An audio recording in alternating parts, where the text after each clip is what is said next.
नमस्कार मंडळी. हिवाळा किंवा पावसाळा सुरू झाला की अनेक जण सुंठ घातलेला चहा, आलं घातलेला चहा पितात. तसेच बऱ्याच वेळा खोकला झाल्यावर देखील सुंठ पावडर ही खाल्ली जाते. चवीला तीक्ष्ण असलेली सुंठ पावडर खाण्यासाठी नाक मुरडतात. मात्र ही पावडर शरीरासाठी अत्यंत गुणकारी आहे.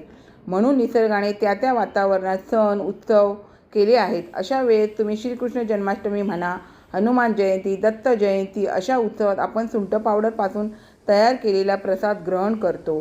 तो आपल्या शरीरासाठी आरोग्यदायी व फायदेशीर आहे. तसंच आता आपणास मी दत्त जयंतीनिमित्त आपणास ही सुंठ पावडरची रेसिपी करून दाखवत आहे. चला तर आपण ही रेसिपी पाहायला घेऊया. नमस्कार मंडळी, आम्ही मालवणी या चॅनलवर आपले मनापासून स्वागत आहे. हे बघा, आज मी दत्त जयंतीनिमित्त आपणास सुंठवडा प्रसाद करून दाखवणार आहे. त्यासाठी सुंठ पावडर तेवढ्याच मी साखर घेतलेली आहे. अर्धी वाटी मी ओवा घेतलेला आहे. 2 खोबऱ्याच्या वाट्या बारीक करून आता खोबरं घेणार आहे. वेलची पावडर 10-15 वेलच्या घेतलेल्या आहेत. थोडेसे तीळ घेतलेले आहे. थोडीशी खसखस घेतलेली आहे. प्रत्येक सण हे आपल्याला सांगून देतं की कोणता कोणता पदार्थ आपल्या शरीरासाठी चांगला असतो. श्रीकृष्ण जन्म म्हणा, हनुमान जयंती म्हणा, दत्त जयंती म्हणा. आता हिवाळ्याचा सीझन आहे. हिवाळ्याच्या सीझनमध्ये आपणास कफ, खोकला वगैरे याचा त्रास होत असतो किंवा सांधेदुखी, गॅसेस असे प्रकार आपल्याला होत असतात. त्याच्यामुळे काही जण सुंठ वगैरे खाण्यासाठी नाकं मुरडतात. अशा वेळेला प्रसाद खाण्यासाठी कोण नाकं मुरडत नाही. त्याच्यासाठी ही सुंठ पावडर म्हणा, ओवा म्हणा अशा प्रसादामध्ये वापरले तरी आपण ते प्रसाद म्हणजे फेकत नाही, तो आवर्जून प्रसाद खातो. मग त्यामुळे आपण चहामध्ये म्हणा सुंठ पावडरचा वापर वगैरे करतो. म्हणून त्या सीझनमध्ये किंवा त्या सणामध्ये हे असे प्रसादाचे निसर्गाने म्हणा की केलेली ही देणगीच आहे. त्यामुळे तुम्ही अशा प्रकारे प्रसाद पण करून खाऊ शकता. आपल्या दत्त जयंतीला म्हणा, श्रीकृष्ण गोकुळाष्टमीला म्हणा किंवा हनुमान जयंतीला म्हणा. तर चला आता आपण हा प्रसाद करायला घ्यायचा आहे. तत्पूर्वी आपल्याला हे 5 जिन्नस आपल्याला थोडे थोडे भाजून घ्यायचे. खोबरं आता मी बारीक करून घेते आणि मग नंतर भाजून घेते. हे बघा, आता प्रथम आपण तीळ भाजून घेऊया आणि थोडेसे तीळ गरम होत आले की त्यातच खसखस घालून घेते मी. आता हे असे अगदी थोडेसे असं जरासा कलर बदलला पाहिजे, कारण आपल्याला ते पावडर करायची आहे ना. थोडं असं सुकं व्हायला पाहिजे. त्याच्यामुळे थोडासा त्यातला ओलसरपणा निघून आणि स्लो आणि फास्टच्या एकदा तापला ना तर आता स्लो आणि फास्टच्या मध्ये मी भाजून घेते. हे बघा, तिळाचा पण रंग छान झालाय. यामध्ये आता थोडासा खसखस घालून घेऊया आणि खसखस पण त्यात हलकासा असं आपल्याला गरम करून घ्यायचं आहे. हे बघा, छान असं धूर येतोय ना, छान असं खरपूस आपलं भाजलं गेलेलं आहे. आपल्याला जास्त भाजायचं नाहीये. आता हे काढून घेते. आता आपल्याला यामध्ये ओवा भाजून घ्यायचा आहे. ओवा पण मंद आगीवरच आपल्याला खरपूस असा भाजून घ्यायचा आहे, जेणेकरून खाणाऱ्यांना तो तिखट लागणार नाही आणि आवर्जून खातील. आणि अशा बघा, असा सीझनमध्ये जे प्रत्येक आपले सण येतात तर तुम्ही अशा प्रकारे प्रसाद तुम्ही नक्की खा. आता आमच्याकडे परवा दत्त जयंती आहे, म्हणजे आमच्या मोठ्या दिरांच्या घरामध्ये दत्त जयंतीची पूजा साजरी केली जाते. अगोदर सांताक्रूजला व्हायची सासू सासऱ्यांच्या रूमवरती, आता त्यांच्या पश्चात मोठ्या दिरांच्या घरी केली जाते. तर आपण दत्त जयंतीत आवर्जून तीर्थप्रसादाचा लाभ घ्यायला यावा अशी माझी नातेवाईक म्हणा, मित्रमंडळी यांना आवर्जून विनंती आहे. आता हा आपण ओवा थोडा मस्त असा खरपूस भाजू देऊया. हे बघा, ओव्याने थोडासा कलर बदलला आहे, पण अजून त्याचा कलर बदलायला हवा. त्यातच मग मी ही वेलची आहे ना, ती पण अशी थोडी भाजून घेते, म्हणजे हाताबरोबर बरी पडेल. तुम्ही सालासकट करा किंवा ह्याच्यातले दाणे तुम्ही काढून नंतर वाटायला घेतलात तरी चालेल. आता ही मी जरा गरम करून घेते. सालासकट पण व्यवस्थित वाटली जाते आणि छान मग तुमच्या सुंठवड्याला सुगंध येतो. तर हा ओवा भाजून घेते पूर्ण. हे बघा, ओवा छान भाजला गेला आहे. डिलेवरी झाली की बाळंतीण बाईंना तर खायला देतातच. लहान बाळाला करटी वगैरे घालून धूप वगैरे देताना ओवा टाकतातच. त्याच्यामुळे ओवा आपण आवर्जून खा. जर तुम्हाला तिखट लागत असेल ना तर भाजून तुम्ही ठेवलात ना तरी तुम्हाला खायला तो छान लागणार. इतका तिखट लागणार नाही. मग आता बघा, हे खरपूस असं भाजून झालं. आता काढून घेऊया, मग खोबरं भाजायला घेऊया.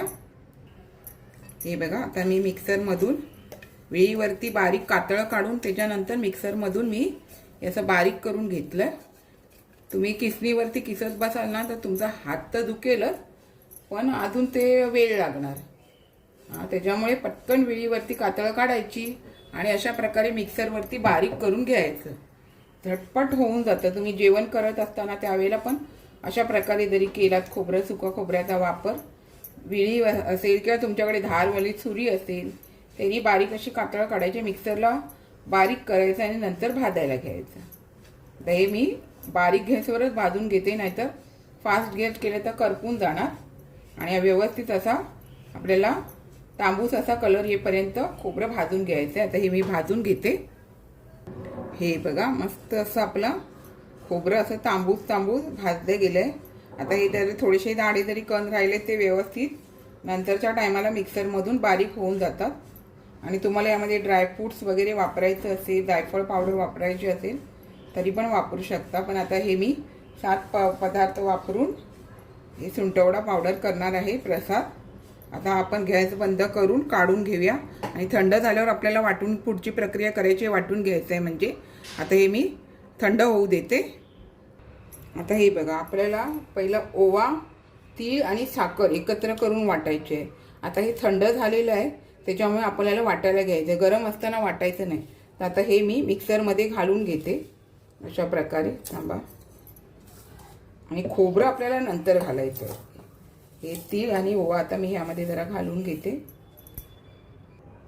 हे बघा, आता आपल्याला हे थंड झालं आहे ना, ओवा आणि तीळ हे आपल्याला प्रथम ह्यामध्ये घालून घ्यायचं आहे. गरम असताना नाही घालायचं, थंड असतानाच घालायचं. त्याच्यामुळे मी प्रथम फक्त तीळ आणि खसखस, ओवा आणि वेलची आणि साखर हे प्रथम आपण वाटून घ्यायचं. हे बघा, आता मिक्सरच्या भांड्यामध्ये आपण तीळ, खसखस, ओवा आणि ही वेलची असं आपल्याला घालून घेतलेलं आहे. आणि आपल्याला आता ह्यामध्ये साखर घालायची आहे आणि एकत्र आपल्याला हे बारीक करून घ्यायचं आहे. आता हे मी मिक्सरमधून आता हे बारीक करून घेते. हे बघा, सर्व आपल्याला एकजीव करून घेऊन हे आपल्याला आता बारीक करून घ्यायचं आहे. हे बघा, मस्त असं आपण मिक्सरमधून बारीक करून घेतलं आहे. बघा, एकदम मस्त झालेलं आहे आणि सुगंध इतका भारी घरामध्ये दरवळतो आहे ओव्याचा वगैरे. वेलची वगैरे पण बघा, वेलची अख्खी टाकलेली आहे, त्यामुळे तिची पण यामध्ये पावडर होऊन गेली. आता आपल्याला मिक्सरच्या भांड्यामध्ये खोबरं घालून घ्यायचं. मी आता मिक्सरच्या भांड्यात खोबरं घालून घेते. हे बघा, मी मिक्सरच्या भांड्यामध्ये हे खोबरं घालून घेतलं आहे. ही मूठभर साखर आहे ना, ती पावडर घालून घेते. आणि ही आपल्याला सुंठ पावडर आहे त्यामध्ये घालून घेते. आणि आपल्याला पुन्हा थोडंसं एकजीव करून मग आता हे एकदा फिरवून घ्यायचं आणि मग सगळं व्यवस्थित अख्खं एकजीव करून घ्यायचं. कारण सुंठ पावडर बारीक असल्यामुळे ती आपल्याला परत मिक्सरमध्ये ही राहिलेली आहे ती घालायची नाही आहे. फक्त आपल्याला हे एकदा खोबरं अजून थोडं बारीक होण्यासाठी एकदा फिरवून घ्यायचं आहे मिक्सरमधून. आता हे मी छान असं फिरवून घेते. हे बघा, आता आपल्याला यामध्ये ही सुंठ पावडर घालून घ्यायची आहे, सर्व आहे ती. आणि हे मिक्सरमधून बारीक केलेलं जे खोबरं वगैरे आहे ते पण आपल्याला आता ह्यामध्ये बारीक केलेलं आहे एकदम. बघा, आता ते एकत्र करायचं. आता तुम्ही म्हणाल ही एवढी प्रसादी का करते, तर आता तुम्हाला मी सांगितलंच आहे, दत्त जयंतीची पूजा असते मोठ्या दिरांच्या घरात. पूर्वी सांताक्रूजला करायचो सासूच्या रूमवरती. आता सासू सासऱ्यांच्या पश्चामध्ये मोठ्या दिरांनी इकडे आणली कोरोनामध्ये. कोरोना आलेला त्यावेळेला आणि तेव्हापासून इथेच असते. म्हणून मी आपला माझ्या परीने थोडासा करते. मोठी वहिनी करते पण मी आपला थोडासा करते. अशा प्रकारे आपण आता हे सर्व, हे बघा, ह्यातल्या ज्या गुठळ्या वगैरे आहेत ना, खोबऱ्यामध्ये तेलकटपणा पण असतो, त्याच्यामुळे ह्या गुठळ्या होतात. आता हे मी सर्व मोडून घेते. हे बघा, आता सर्व मी ह्या गुठळ्या मोडून एकजीव करून घेतलं. हे बघा मंडळी, छान असं मी आपणास दत्त जयंतीनिमित्त मस्त असा सुंठवड्याचा प्रसाद करून दाखवलेला आहे. आपण पण नक्की करा आणि दत्त जयंतीच्या पूजेत प्रसाद ग्रहण करण्यासाठी नक्की या. हे बघा, अशा प्रकारे सुंठवड्याचा प्रसाद आपणास मी करून दाखवलेला आहे. हे बघा मंडळी, मी आपणास दत्त जयंतीनिमित्त सुंठवडा प्रसाद करून दाखवलेला आहे. तसेच अशाच नवनवीन रेसिपी किंवा इतर व्हिडिओसहित मी आपणास कायम भेटतच असते. आपण माझ्या चॅनलला लाईक, शेअर, सबस्क्राईब, हाईप करायला विसरू नका. आणि आपणास माझ्याकडून व माझ्या परिवाराकडून दत्त जयंतीनिमित्त खूप खूप मंगलमय हार्दिक शुभेच्छा.